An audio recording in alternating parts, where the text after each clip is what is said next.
Okay, so this is a game I played a couple weeks ago or so, and because I'm a real smart dude, I had my mic muted the entire time, so all the stuff I was saying in game is just not recorded. Instead of that, I'm adding a commentary on top of it, and honestly that's probably more insightful anyway. So this is Olaf vs Singed. It's a matchup I haven't played very much in a couple years or so.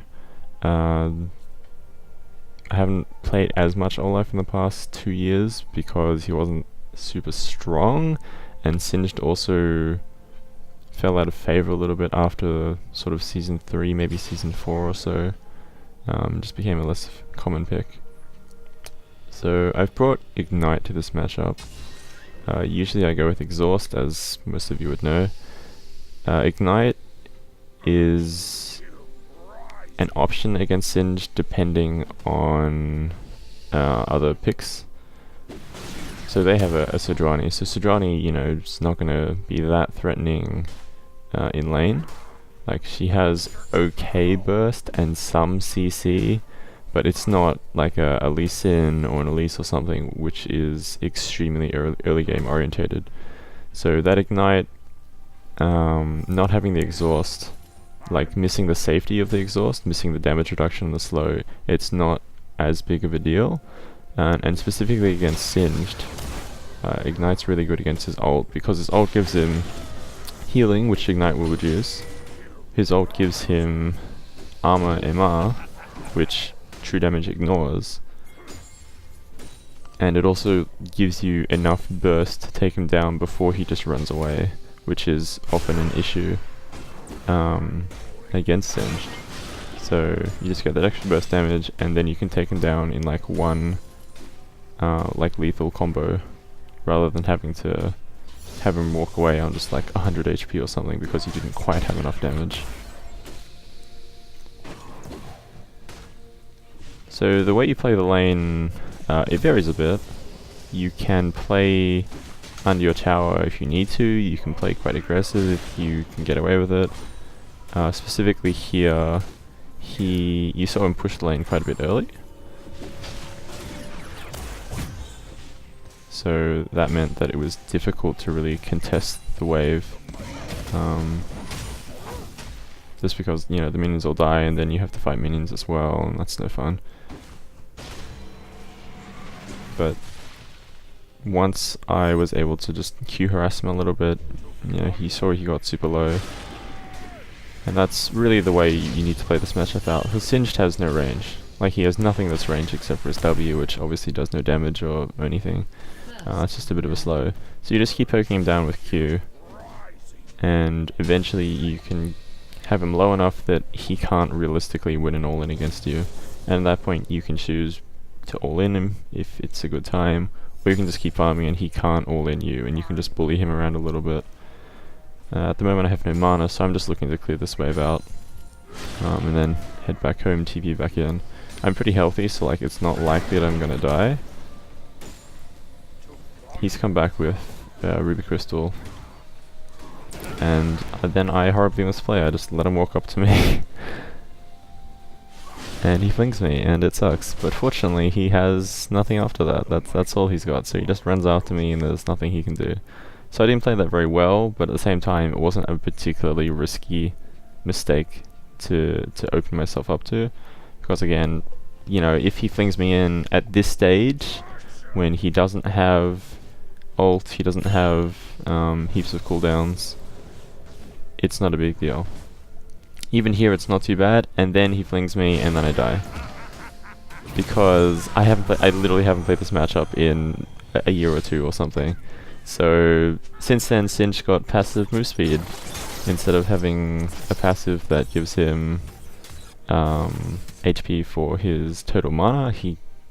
When he's walking near another champion, enemy or allied, he gets move speed. So he just walked up to me, flung me, got move speed, and then ran away. I was looking to just trade even there. And trading even wasn't the best, because I would have to use Ignite to secure the kill like I did. Like, if he took one more tower shot he would have died. But within the context of the situation, if I backed, I also lost like an entire wave. So if I can trade the kill instead, it's kind of a wash. So that's not too bad. Especially since he did TP back to lane. It's if I did secure the kill, it would have been the lesser of the two evils, so to speak. And here you can see still harassing him down, and then I make a massive mistake. He's level 6. I think I'm fine because I have Kindle Gem, but something about this matchup is that he can fling you out of your axe range, and once he's flung you out of axe range, things are really, really bad, because you have no sustained damage, or you don't have enough sustained damage. So you can see I'm looking really confused here, because I just haven't played the matchup in ages, and I thought that, you know, I have Kindle Gem, that's a really good spike. He doesn't have anything amazing items-wise. He's a little bit ahead of me, but not incredibly ahead of me. I didn't think the level 6 would be enough, but, you know, clearly I was wrong. The level 6 for Olaf is quite important because it lets you continue picking up your Q. And when he can fling you out of your axe on the ground, you just lose like half your damage, you lose your perma-slow, it becomes incredibly difficult to fight Singed. And you can see me still being confused because it took me a little while to fully figure out just how much that level 6 really matters. Because in addition to everything I've just said, even if you never activate the ult, simply having it gives you like 20 MR, which is a lot of MR to have just for doing nothing, just for free. You haven't spent any gold, you haven't had to burn the cooldown, you just get it. So yeah, level 6 in this matchup, really important. And you can see me right there, he flings me into my axe, and then I mess it up. But what I could have done is continue to chase him a little bit after that, because I have level 6, so I have ult. He's level 7, but he just burned his ult before, and it's not going to be up just yet. So I could have fought him there, but I messed it up, I missed the axe. And now his ult's going to be coming up again soon, and he has a meaningful item advantage, so broadly speaking, I'm not really looking to get into a fight with him here. It's too risky. So I'm just looking to clear out the waves, farm up, wait a little bit, and then grab a power spike and then fight him once I have a power spike. And while I'm waiting for the power spike, I can just use minions to damage him. If he is threatening an all-in, I can just get extra damage from the minions, and that means he can't as safely all-in me. And in the meantime, just keep poking him down. My TP's up in a minute and a half, so even though I have low mana, it's not a big deal.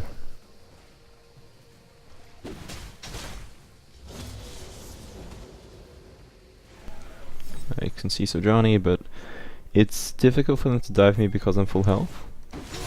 So I feel pretty okay about this. And then they decided to dive me anyway. I was pretty surprised about that. So what I do is clear the minions real fast. Focus Fire Singed.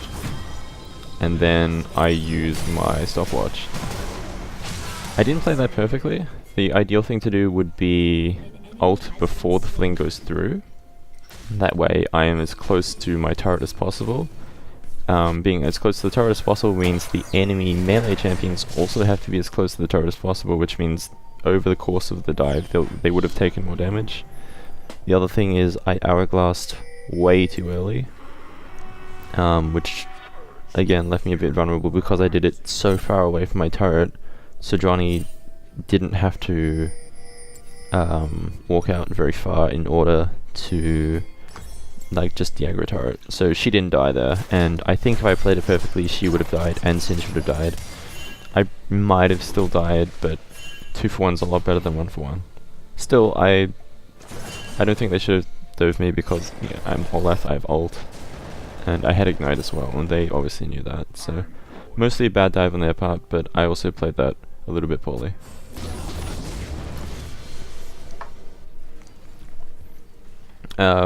Importantly, I did get Hex Drinker off of that kill though. So Hex Drinker is a bit of a laning item. It doesn't scale as well, generally speaking, as going Black Cleaver into Titanic Hydra. Black Cleaver more, or Black Cleaver Hex Drinker and then still going Titanic Hydra is a little bit awkward because it means that you've spent that extra bit of money on stuff that isn't durability. It tends to ruin your item pacing a little bit, but it's a lot stronger lane. So here you can see I have my ult, and then I can just kill him because I have ult, and I have Hex Drinker. And Hex Drinker is a really big power spike against an AP lane. So even though I got behind early, I was 0-2, and then I was 1-3, that's still a pretty decent deficit. Kindle Gem, Hex Drinker, really good. So you can see how powerful that laning buy is. So if you get Hex Drinker, or if you get Doran's Blade, anything which is really efficient for the lane, if you play to the strengths of it in the lane, and more importantly, if you're able to, in the context of the situation, force a situation with the enemy where you can actually take advantage of it, because it's not always possible to take advantage of the strength, which is why I don't buy the items very often. But when you can see it's really impactful. If I had just gone, let's say, Phage, I don't think I would have been able to win that fight nearly as easily, because I had hundreds of health to spare there. But if I had gone Phage, not the same. Phage doesn't give as much. I would have had a little bit of move speed, but I would have missed out on a bit of AD, I would have missed out on a bit of durability as well.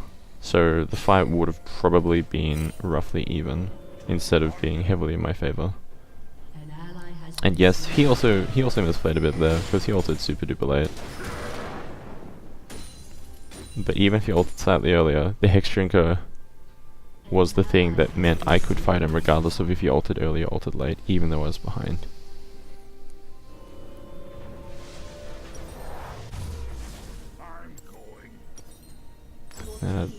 This is one of the reasons that the laning item like Hex Drinker or like Doran's Blade, anything like that, is a little bit awkward. Even the Cull isn't ideal now that I've gotten to this situation, because I have the extra slot on my inventory. I have Stopwatch, which I don't want to sell. I have Corrupting Potion, don't want to sell that. But like, I can't buy any intermediate item. I have 800 gold, and I can't spend it on anything until I can afford Black Cleaver, because I just don't have item slots. So that's something that you really need to think about when you're building your items. It's not just what's the best now, it's what will be the best in 5 minutes, what will be the best in 10 minutes. And sometimes you're better off getting something that's slightly worse now if it's slightly better later. Like, it's always a bit of a trade-off you have to make.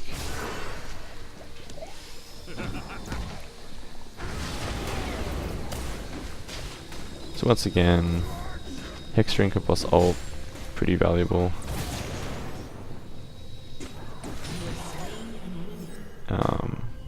Yeah, ult just lets you get CC immunity, which means you can make use of your Q's DPS, your Q's permaslow, and you can make use of Hex Drinker's really good stat line.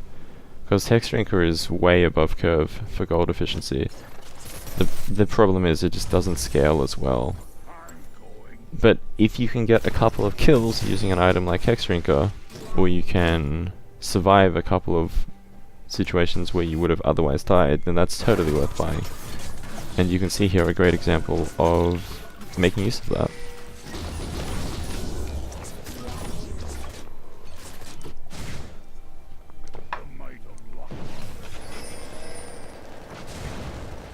So I'm heading bot lane. I have a pretty good power spike at the moment. Black Cleaver's done. I have Hex Drinker, which is pretty good. I have Boots 1, which is enough mobility for now. And both the solo lanes do magic damage. So having Hex Drinker means I can lane against either of them just fine.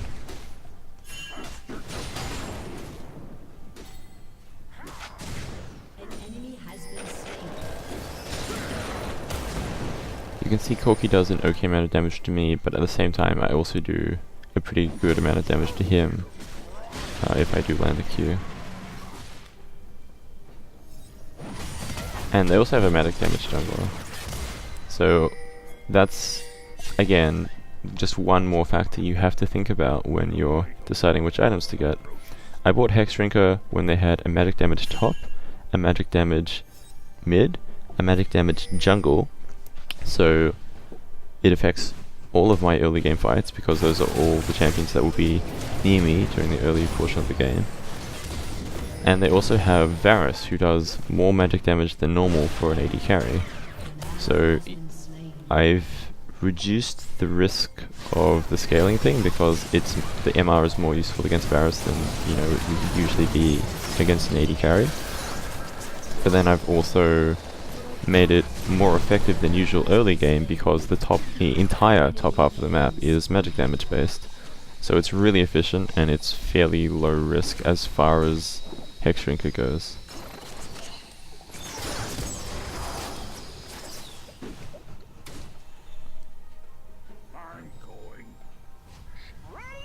And this is a bit of an unfortunate interaction. So shields, if the shield absorbs the damage, it doesn't stop the recoil.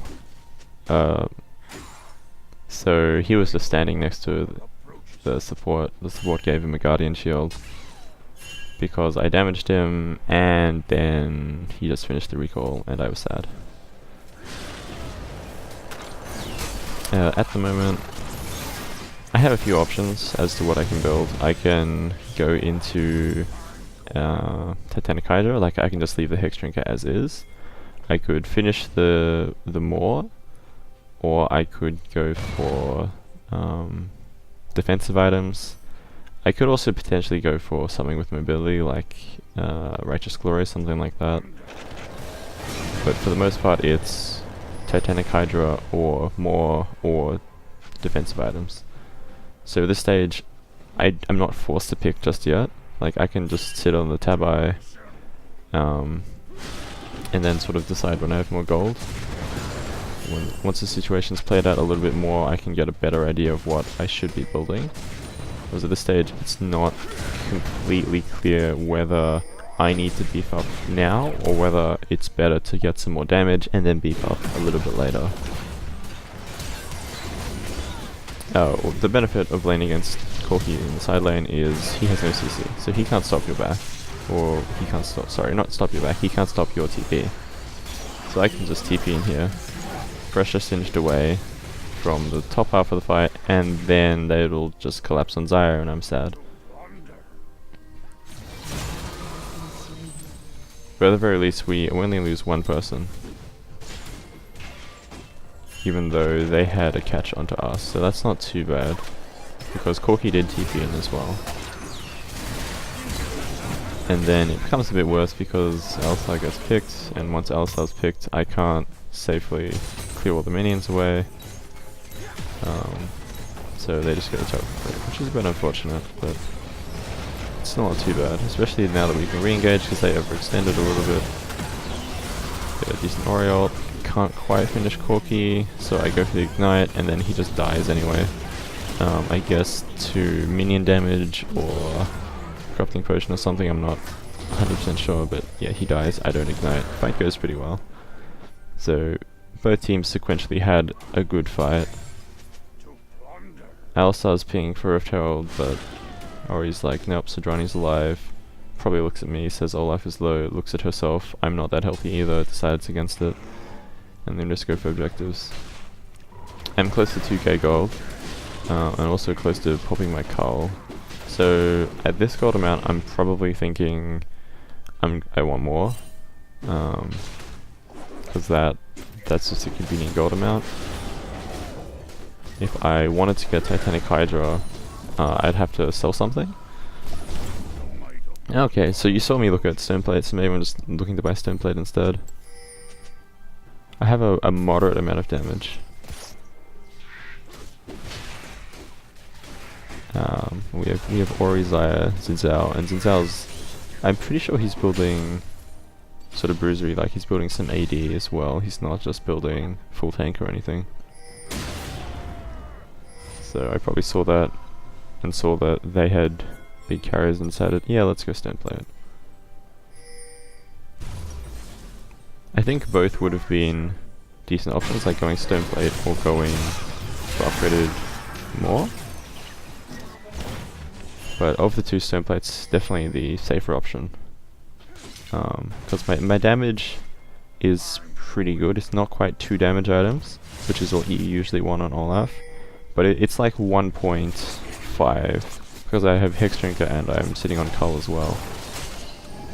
And Stoneplate just gives me a lot more safety in the fights, especially against double carries like they have, like the Corki Varus. It's not like a, I don't know, like a LeBlanc or something, which does burst damage and then there's no sustained damage after. Like there's a lot of sustained damage coming my way, so being able to survive that while I'm in the middle of everything is quite valuable. And here I analyze the situation and I make what I believe is the correct call, which is to get mid turret and then one person should split to bot to get bot turret. The respawn timers aren't very long. It's like we can't push too deep, but we can push a little bit really wide. It's like we can just go to multiple lanes. Like I can clear out top. We could have got mid and bot, but instead everyone just stays mid, no one goes bot. And there's no time to push this turret over because the respawn times are too short. Which is unfortunate, but that's solo queue. Not the best macro ever. And this part is really sad, specifically because I'm 1 minion away from popping Cull, and Ori unfortunately cleared the whole wave. Since it'd be pretty unlikely she knew that I had 1 charge of Cull left, and that's the reason I stayed for that last wave. Luckily for me, they all chase Alistar across the other side of the map, and I can come across, kill 1 minion, and then run the hell away pretty safely. As we have pretty good vision in the red side of the jungle because Alistar was running around there. And then for some reason Rakan decides, hey, let's try and do stuff to this Olaf. I ult just for safety in case he hits, but he actually misses, not a big deal. You can see I play a little bit cautiously. I expected them to stick around. So like I'm sort of being really hesitant on clearing the wave, then they don't seem to appear, so I clear the wave real quick. And they're doing Baron. Neither of our carries are in a position to do much about it. So I don't have ult, which is a bit awkward. I'm waiting for the best time to go in. I try to focus fire Sobrani. That doesn't go very well, because she's pretty tanked at that point. Fortunately for us, we wipe most of their team. So even though they get Baron, it's not too bad for us. The only person with Baron on their team is Varus and maybe Singed, I didn't see. And we get bot turret, so the gold trade is slightly in their favor, plus they get Baron buff a little bit. Wait, I'm retarded. We stole the Baron because their jungle is an amazing player, and our jungle is also an amazing player, but apparently our jungle is a more amazing player. So we actually stole Baron. Realistically, they should have pretty easily secured that, I think. They could have just focused fired Xin Zhao before Ori got there. And then realistically, I can't steal Baron, Ori can't steal Baron. They can just suicide the Baron. Hashtag Riot Games, sell my Cull, refund it, like refund the sale, and 250 stacked on the Cull. Don't really understand how that works. But there you go. Fun little bug. Spoiler alert, doesn't really do anything later in the game. Just teleporting so Ori is a little bit safe there. But conveniently we can turn it into a push, but then for some reason Ori's backed off, but we're still fighting. So that's kind of weird. Then I go in to get them off Xin Zhao, and we get a little bit lucky. So none of us die. Xin Zhao makes it out alive, I make it out alive, Alistar goes back in for a re-engage, and then Ori gets a massive ulti off. Kenzai gets like a heap of passive damage. And I come out the backside of the fight, clean up the Sodrani, and the fight ends up going surprisingly well. We only lose 2, they lose 4. We can push pretty far with the Baron buff.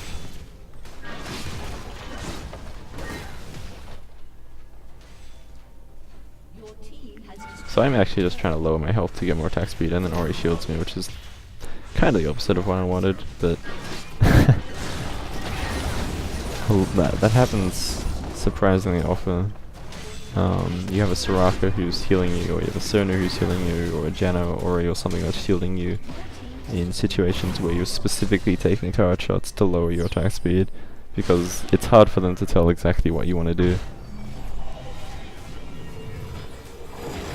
I finished more, so at this stage I do have 2 damage items.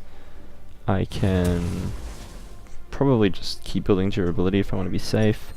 I could potentially go Jorum's Fist, something like that, if I wanted a little bit more damage without giving up too much durability. But at this stage, the fights are going pretty well. We clearly have enough damage to take on the fights. I don't really need more damage, I just need to be able to get in there, be able to survive a bit longer so I can keep putting out sustained damage and soaking up pressure for my backline to do more damage. Because Ori is really big, as she's saying in chat right now. She has 4 completed items, plus boots. So that's a lot of AoE damage. You combine that with Xayah's AoE damage with the pass-through feathers. And yeah, I don't really need to be risking building too much damage. I can just start thinking about complete durability at this stage. One awkward thing is that they have a lot of magic damage, but they have 2 auto attackers. So building a Warden's Mail, but I also want MR. This call is really smart, by the way. We see them at Dragon. They don't peel off Dragon, so we just run down mid, we take the inhib turret and the inhib itself. And for the most part we make it out. We lose Xayah there, but that's pretty worthwhile. We pick up Varus with Ori, and at this stage we can turn it around. So Ori's really big. So whenever you trade 2 carries, but we kept our big carry alive, we kept Ori alive, who is at the moment more valuable than Xayah, and we take off their Varus, who at the time was their bigger carry. Varus was slightly ahead of Corki, so that was a favourable 1-for-1 trade, which lets us turn it around since we're ahead and we've made a favourable trade. Combine the 2 together and the fight is pretty easy. And from there we have a massive gold lead. We've already pushed down most of the base, we just go to end the game. So even though I started off 0-2 and then went 1-for-3, I bought Hex Shrinker, I fought around my power spikes, I learnt a little bit from the deaths I had earlier, played a bit more cautiously until I had those power spikes, and it went pretty well from there.